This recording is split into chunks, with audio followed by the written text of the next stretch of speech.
The wooden box I built by hand sat in the gift pile for exactly 4 minutes before my son's wife lifted the lid, looked inside, and laughed loud enough for the whole room to hear.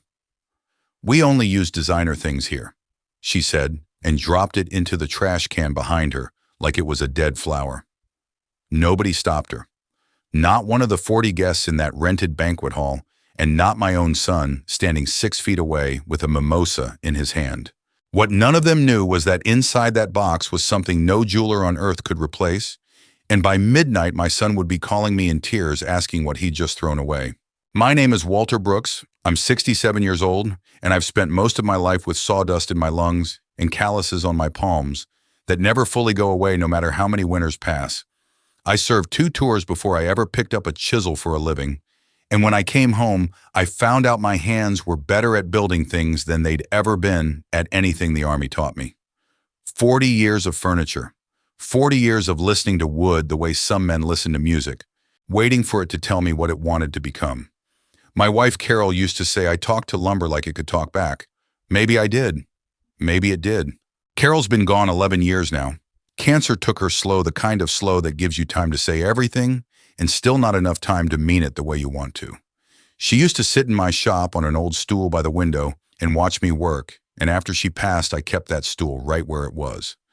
I still glance over, sometimes out of habit, like I expect her to be there with her coffee and her opinions about whether I was sanding too aggressive.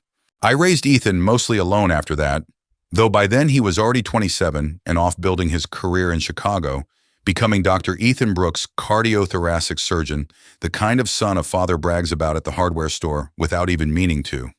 I am proud of him. I want to say that plainly before I say anything else, because pride and disappointment can live in the same chest at the same time, and that's exactly where mine have been living for longer than I care to admit. When Ethan called to tell me Vanessa was pregnant, I didn't sleep that whole night. I lay in bed and thought about my own father's hands, about the crib he built me, that I still have folded up in the barn, and I decided right then what I was going to make for that baby. Not a gift card, not something wrapped in paper from a store where the cashier doesn't know your name. I was going to build something with my own 2 hands the way it had always been done in our family. Going back further than anyone alive could remember. I spent almost 3 months on that box. Black walnut, the good kind, the kind that costs you in patience more than money because it doesn't forgive a careless cut. I dovetailed the corners by hand instead of using a jig because a jig is faster, but a hand-cut joint holds a piece of a man's attention inside it forever. I sanded it in 6 passes, working my way down to 400 grit until the wood felt like a held breath under my palm. I carved the baby's name into the lid. A name Ethan had only told me over the phone 2 weeks before, careful with the chisel around the curve of every letter like I was carving somebody's whole future. I drove 11 hours from Montana to Chicago with that box wrapped in a moving blanket on the passenger seat like it was riding shotgun. I didn't trust it to the trunk.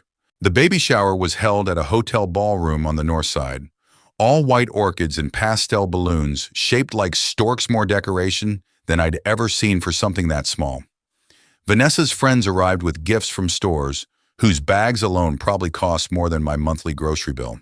Crystal rattles. A stroller that looked like it belonged on a runway. I stood off to the side in my good flannel shirt, feeling every one of my 67 years, and set my box down at the edge of the gift table like it might be embarrassed to be seen next to the others. Vanessa opened it toward the end after the crystal and the runway stroller and a check I'm sure had more zeros than I want to think about. She lifted the lid, looked at the plain walnut grain at the name I'd carved with my own unsteady hand, and her face did something I'll remember until I'm in the ground myself. Not confusion, contempt. "We only use designer things here," she said loud enough that 3 tables heard it, and she dropped my 3 months of work into a trash can, lined with a black bag right there in front of everyone, right there in front of my son. The room did that thing rooms do when they don't know whether to laugh along or look away, and most of them chose the easier one. Ethan didn't move. He stood there with his mimosa and said nothing, and something in me went very quiet and very still the way it used to go still, right before a hard decision. I didn't argue. I didn't raise my voice. I walked to that trash can, reached in, and lifted my box back out with both hands. I brushed the crumbs and confetti off the lid, tucked it under my arm, like a man tucking away something he'd learned a long time ago, not to explain to people who wouldn't understand it anyway. And I said my goodbyes to no one in particular. Then I drove home. It was nearly midnight when my phone rang, Ethan's name on the screen. I almost let it go to voicemail the way I'd let a lot of things go unanswered these past few years to keep the peace. But something in me picked it up anyway. His voice was shaking before he even got the first word out. "Dad," he said, "what was hidden inside that wooden box? I want to take you back before that phone call, before the ballroom, before Vanessa ever existed in our lives, because you won't understand why I didn't fight for that box in the moment, unless you understand what building things with my hands has always meant to me, and what it meant between me and my son before the distance crept in." I grew up in a house outside Bozeman where my father kept a workbench in the barn that smelled like linseed oil and pine shavings. And some of my earliest memories are of sitting on an overturned bucket, watching him plane down a board and the curls of wood falling away in long ribbons that I'd collect afterward like they were treasure. He didn't say much, my father. He was Depression-era stock, the kind of man who believed a well-made joint said more than a paragraph ever could. When I was 9, he handed me a block plane and told me to find the flat, and I spent an entire Saturday afternoon chasing a flat surface across a piece of scrap pine until my arms ached, and something in my chest clicked into place that never really left. I enlisted at 18 mostly because that's what boys from my town did, and I spent 2 tours doing things I still don't discuss. Not with Ethan, not with anyone still living. When I came home in '79, I had trouble sleeping and trouble sitting still, and it was my father who put a chisel back in my hand and told me the shop was open whenever I needed it. Turns out I needed it every day for the next 40 years. There's something about working with your hands that quiets a mind that's seen too much. The wood doesn't ask questions, it just waits for you to pay attention to it, and eventually you find you can pay attention to nothing else, and that's its own kind of mercy. I met Carol at a county fair in 1981. She was selling pie at a church booth, and I was fool enough to buy 4 slices in one afternoon, just so I'd have a reason to keep talking to her. She used to tease me about that for the next 30 years. We got married the following spring in a small ceremony behind her parents' house, and I built the altar we stood under myself out of cedar because I didn't know any other way to show up for something that mattered. Ethan came along in 1988, and I want you to understand something about those years, because they're the years that made sense to me, the years I still measure everything else against. I built his crib from black walnut, the same wood I'd used decades later for that box, though I didn't plan that, it just turned out that way. Like the wood remembered something I didn't consciously decide. I built him a rocking horse when he was 2, a bunk bed frame when he was 7 and wanted to feel like he was sleeping in a treehouse, a desk when he started needing somewhere serious to do his schoolwork. Every birthday, every Christmas, something from the shop. Carol used to laugh and say the boy was going to grow up thinking furniture was love language, and I told her that was about right, because it was the only language I ever felt confident I spoke without stumbling. Carol got sick when Ethan was 19, halfway through his first year of pre-med at the state university. Stage 3, then stage 4, faster than either of us wanted to accept. I won't dwell on those months except to say that watching the person you built your whole life around disappear a little more every week teaches you things about time you can't learn any other way. She died on a Tuesday in October, with the leaves just starting to turn outside her hospital window. And I remember driving home from the hospital alone and standing in my shop for 4 hours without touching a single tool. Just standing there in the sawdust, smell, trying to figure out how a man keeps going. What kept me going in the end was Ethan. He came home for the funeral wrecked with grief and guilt because he was 3 states away when it happened, and he told me sitting at our kitchen table at 2 in the morning that he wanted to quit school and come back to Montana, get a job, stay close. I looked my son in the eye and told him the worst thing he could do for his mother's memory was throw away the thing she'd been proudest of. She used to keep his acceptance letter to medical school on the refrigerator for a solid year, worn soft at the folds from how many times she'd taken it down to read it again. So I sold things. Not everything, but enough. I sold 2 acres of land my father had left me. Sold Carol's car, took a second job, doing finished carpentry on weekends. On top of my regular shop, hours worked through injuries. I probably should have seen a doctor about all, so Ethan could finish his degree without the weight of debt crushing him before his career even started. I never told him the specifics of what that cost me. I didn't want him carrying guilt into an operating room. I wanted him carrying purpose. I had one rule I repeated to him more times than I can count, standing in that shop with a plane in my hand and him sitting on Carol's old stool doing his homework. If you have a gift, I told him, you use it to help people, not to separate yourself from where you came from. He used to nod along like he understood it in his bones. For a long time, I believe he did. The early years of his career, he called every Sunday. He'd tell me about his rotations, about the first time he held a human heart in his hands during surgery, and how it changed something permanent in how he saw the world. I'd tell him about whatever piece I was working on in the shop, and he'd ask questions like he actually wanted the answers, not just performing interest the way people do when they're waiting for their turn to talk. Those calls felt like the closest thing I had left to Carol, because he had her way of listening, head tilted slightly, taking in more than he let on. Then he met Vanessa Carter at a hospital fundraiser 8 years ago, and I watched my son begin slowly, one polished dinner party at a time, to disappear into a version of himself that didn't have room in it for a father who still smelled like cedar dust and drove a truck with 200,000 miles on it. I don't blame love for that. I blame something quieter and more corrosive than love. Something that convinced my son that where a man comes from is a stain to be scrubbed out instead of a foundation to be proud of. And I watched it happen for years without saying a word, because I kept believing right up until that ballroom that somewhere under all that polish, the boy who chased a flat plane across a pine board for a whole Saturday afternoon was still in there waiting. The distance between me and my son didn't arrive all at once. It came the way rot comes to a beam you didn't check closely enough, hidden under a coat of paint, until the day you lean on it and feel it give. The first time I really felt it was at Ethan's wedding 6 years ago now. Vanessa's family threw the kind of affair you see in magazines, a vineyard venue 2 hours outside Chicago, string quartet, a guest list that ran past 300 names. I showed up in the one suit I owned, the same navy one I'd worn to Carol's funeral, pressed and clean but clearly not cut by anybody's tailor. Vanessa's mother, a woman named Diane who wore her pearls like armor, looked at me for exactly 1 second too long when we were introduced, and I understood in that single second everything I needed to know about how this family sized people up.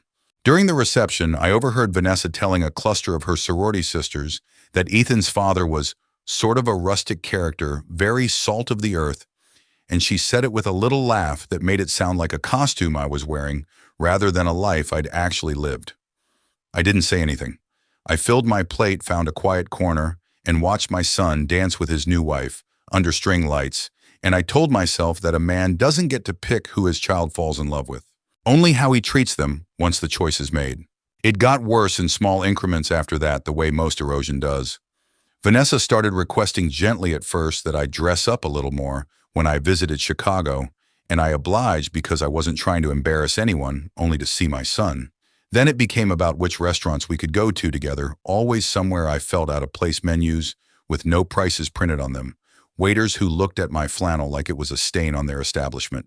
Then it became about which of their friends I was introduced to at all. I noticed over successive visits that I was increasingly kept to the house, to family-only gatherings, tucked out of sight when the guest list expanded beyond blood relatives. Ethan never said any of this outright.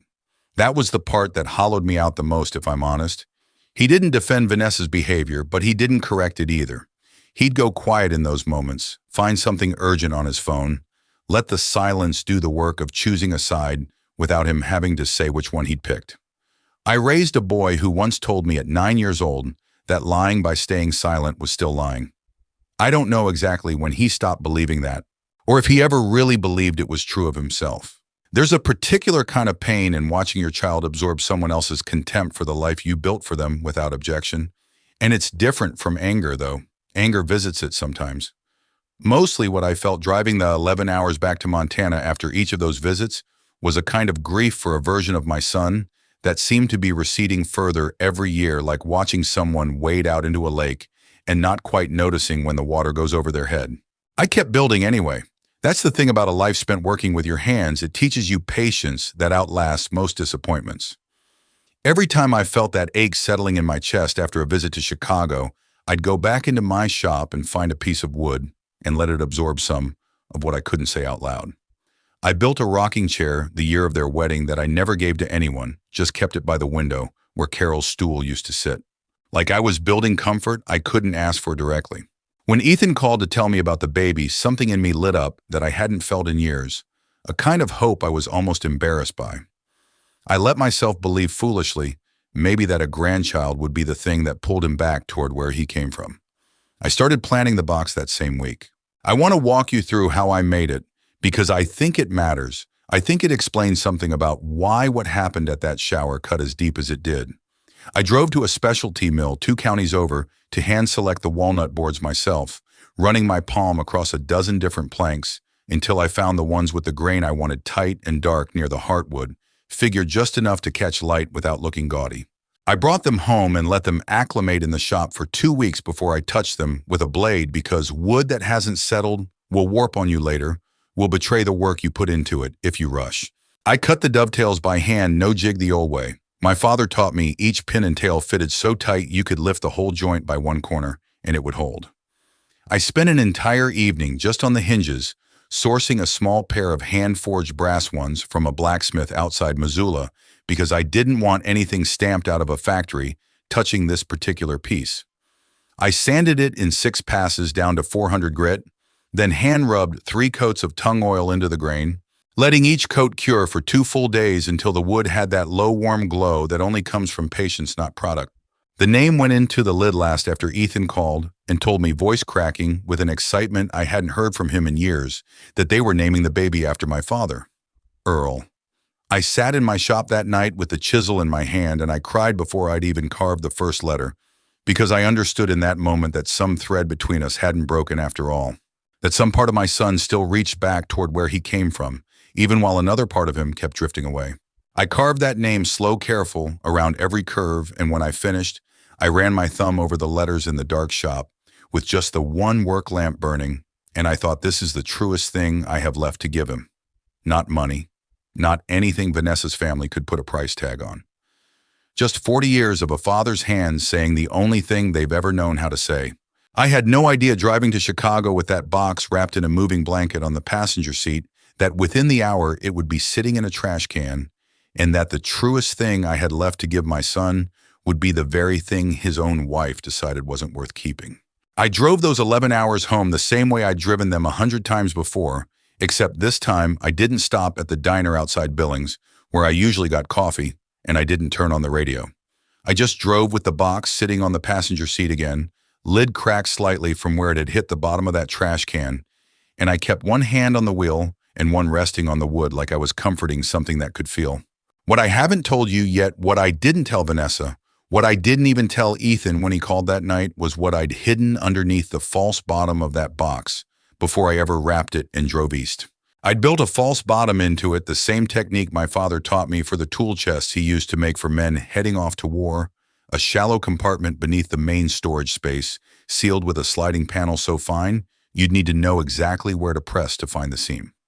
Inside that compartment, I'd placed an envelope thick with paper sealed and taped along every edge, addressed in my own handwriting to nobody but Ethan. I hadn't told a soul what was in it. Not Martha, my daughter, who'd offered a dozen times over the phone to help me pick out something from a store instead. Not Samuel, my oldest friend, who'd sat with me in the shop plenty of evenings while I worked and never once asked what I was building toward. I wanted my son to find it on his own, in his own time, the way you're supposed to find the truth about the people who love you quietly, and usually too late to say thank you the way you wish you had.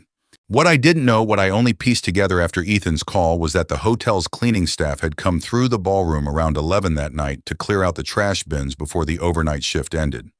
A young woman named Rosa, according to what Ethan told me later, had been the one to lift the liner out of that particular can, and she'd noticed the weight of it was wrong, heavier on one side than a bag of paper plates and napkins had any business being.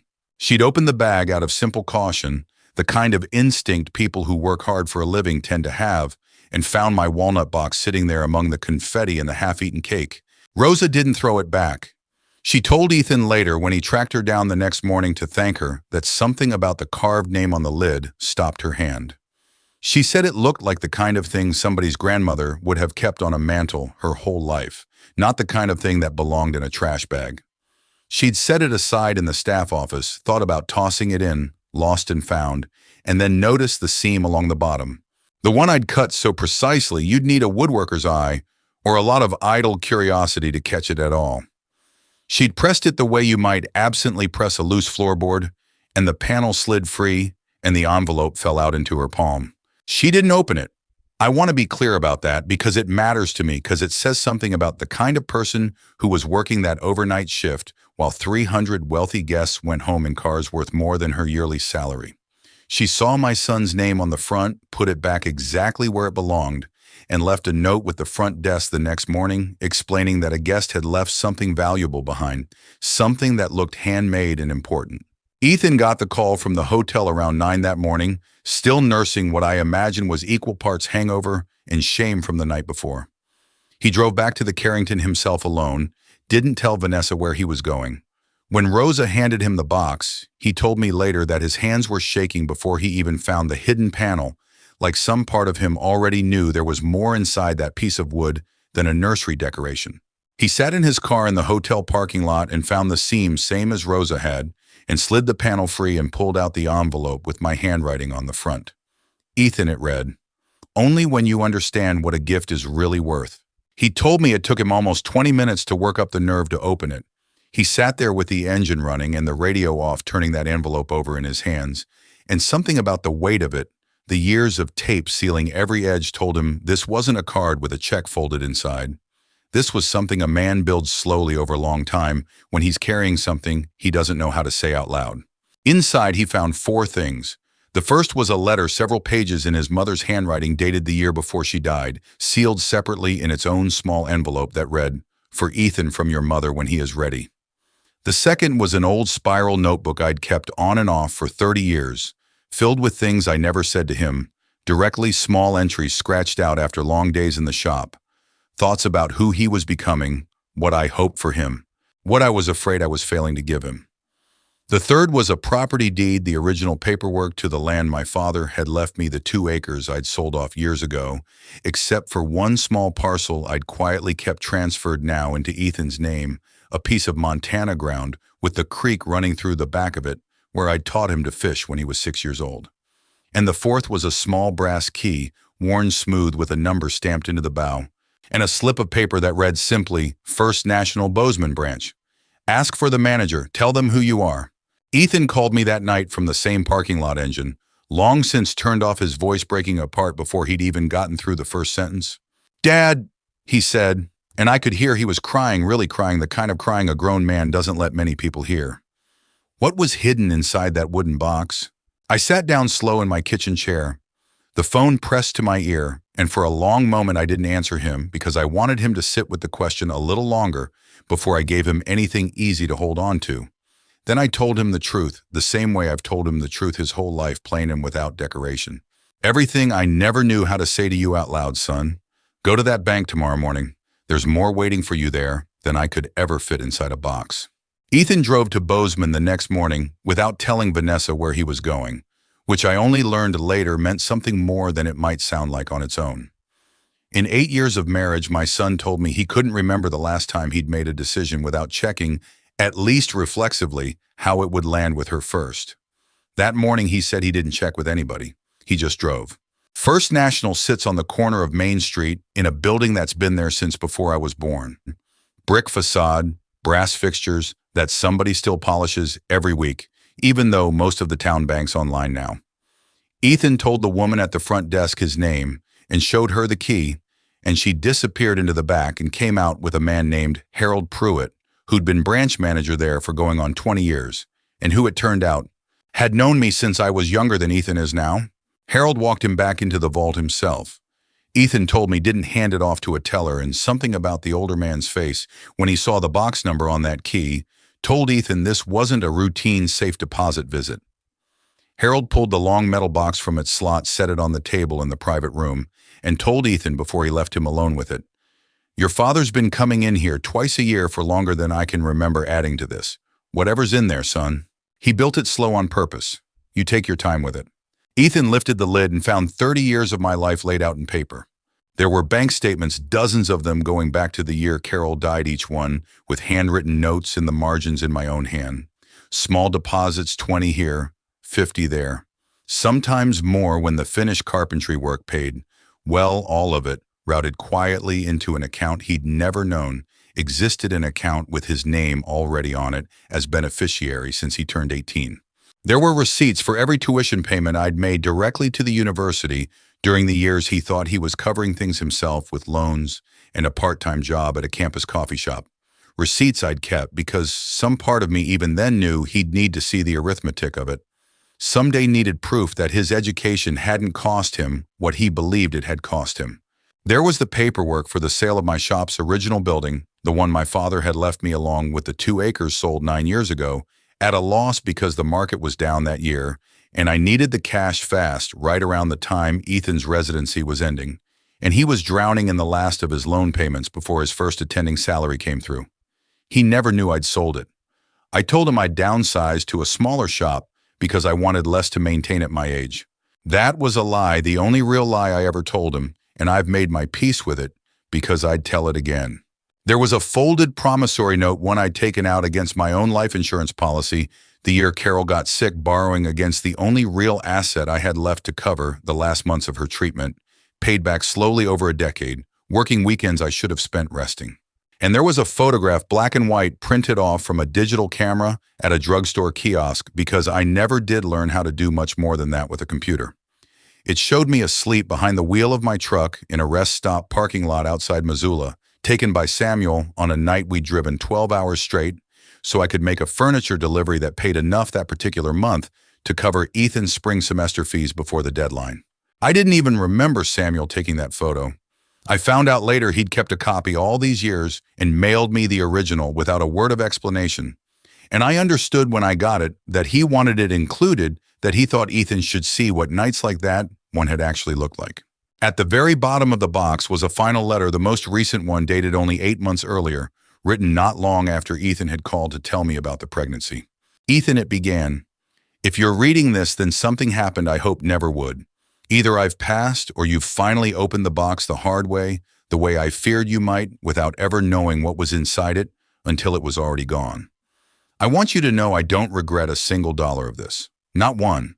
Every payment in this box was made gladly by a man who got to watch his son become something extraordinary. And there is no greater use I could have found for anything I ever earned with these 2 hands. But I need you to understand something, and I need you to sit with it a while before you decide you already know what I mean. If you're reading this because a wooden box got thrown away by someone who couldn't see its worth, then I have failed at the one thing I always tried hardest to teach you, that a person is never measured by what they arrive holding. They're measured by what they're willing to give quietly without expecting anyone to notice. I hope whenever you read this that you still remember that. And if you don't, I hope you find your way back to remembering it before it's too late for you, the way it very nearly became too late for me and your mother." Ethan told me he sat alone in that little bank room for over an hour after he finished reading Harold Pruitt, checking on him once through the door and quietly leaving him be. He said he kept going back through the statements, the receipts, running his finger down columns of numbers that added up by his own rough calculation, sitting there in that room to more than $400,000 across 3 decades. Money that had built his entire life without him ever once suspecting where it had truly come from. He told me the thing that broke him wasn't the money at all. It was the photograph of me asleep in that truck. He said he sat there staring at it, at how young I looked, at how exhausted, and all he could think about was standing in that ballroom 2 nights earlier, watching his wife throw away a box I'd built with hands that had once been too tired to keep themselves awake behind a steering wheel, all so he could have a life that let him stand in ballrooms like that one at all. That's when he called me, sitting in his car outside the bank, the same call where his voice had first cracked over the wooden box. Except now, an hour later, the crying had turned into something else entirely, something closer to grief for a father he realized he'd never fully seen. "Dad," he said again, quieter this time, "I don't know how to say I'm sorry for something this big." I told him he didn't need to say it yet. I told him to come home first and bring Vanessa, and we'd talk about sorry after he'd seen where all of it had actually come from. Ethan and Vanessa arrived at the house 3 days later, pulling up the long gravel drive in a rental car, because Ethan told me he hadn't wanted to make the trip in the luxury SUV Vanessa's father had given them as a wedding gift. Small thing, maybe, but I noticed it the same way I notice grain patterns other people walk right past. A man choosing plain transportation when he's about to face something plain and true. I was in the shop when they came in, sanding down a corner of the walnut box where the drop against the trash can had chipped the finish.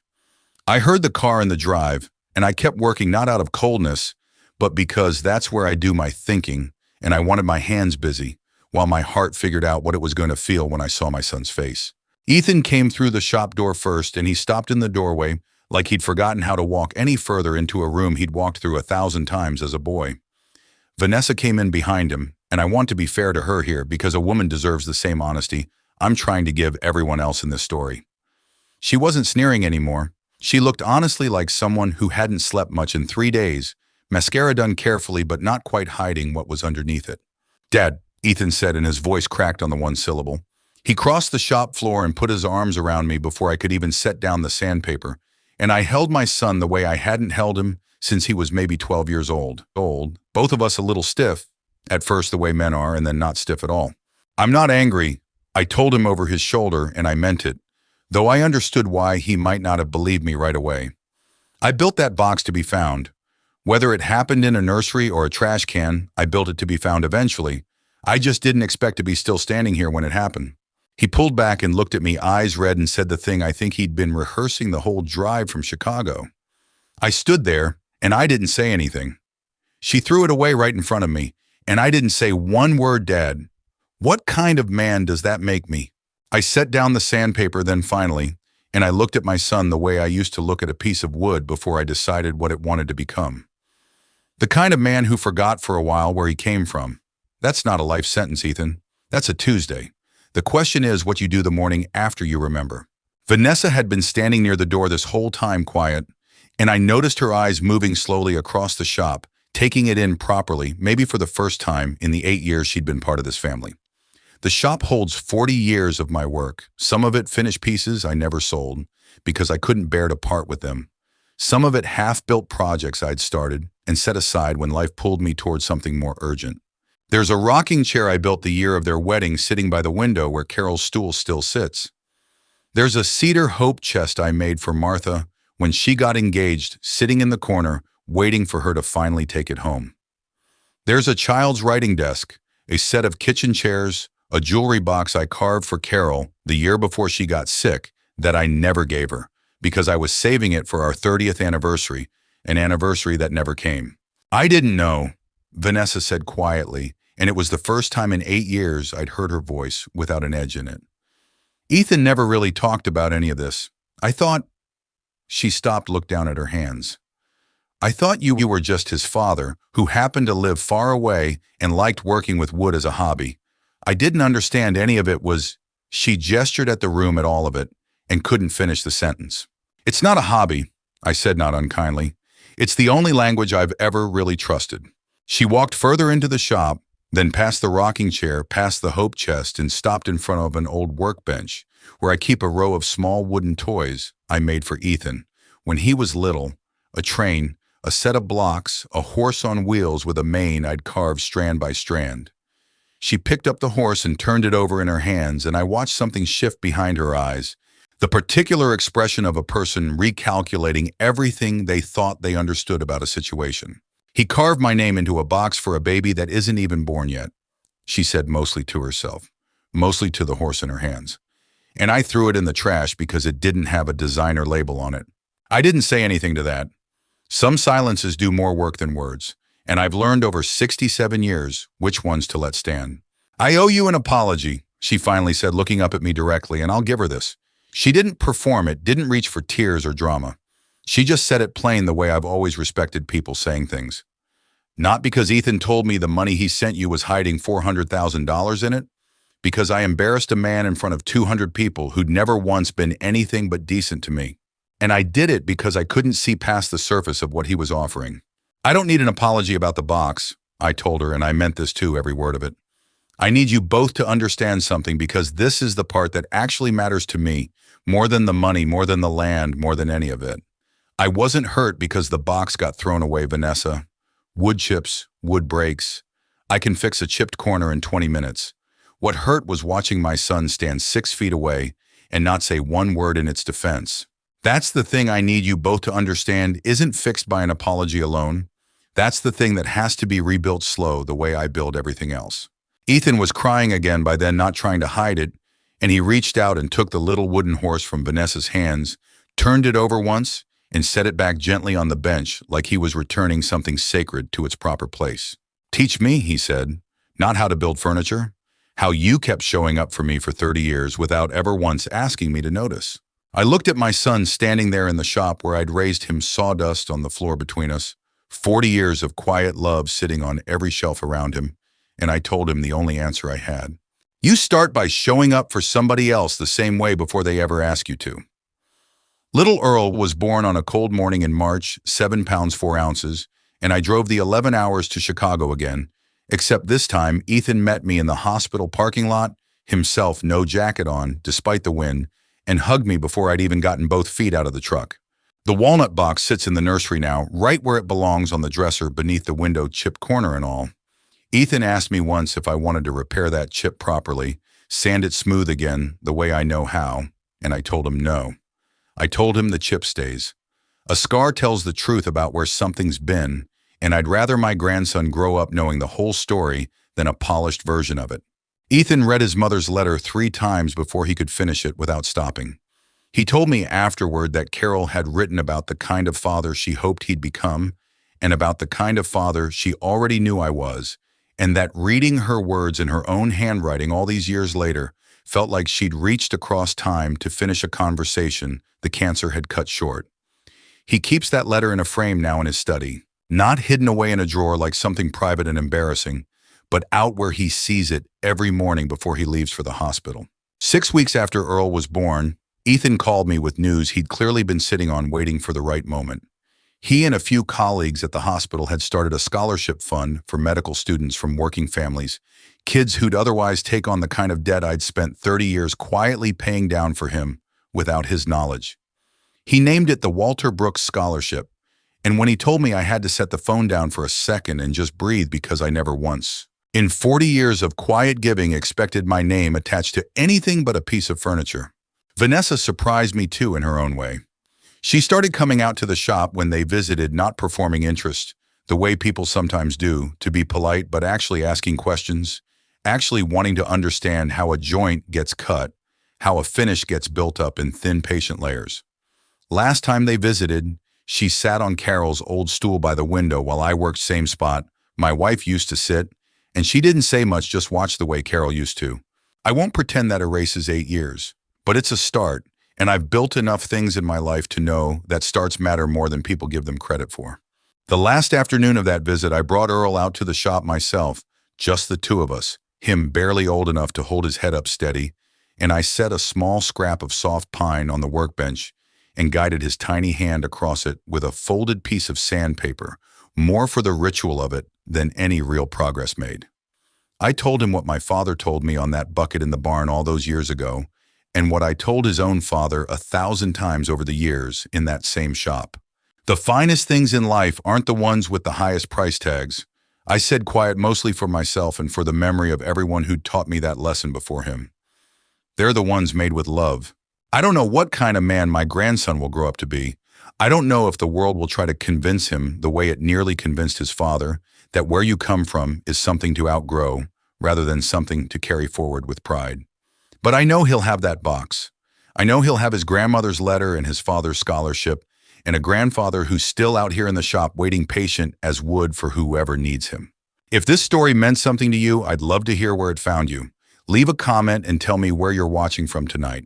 We have more stories like this one waiting for you, so subscribe if you don't want to miss what's coming next.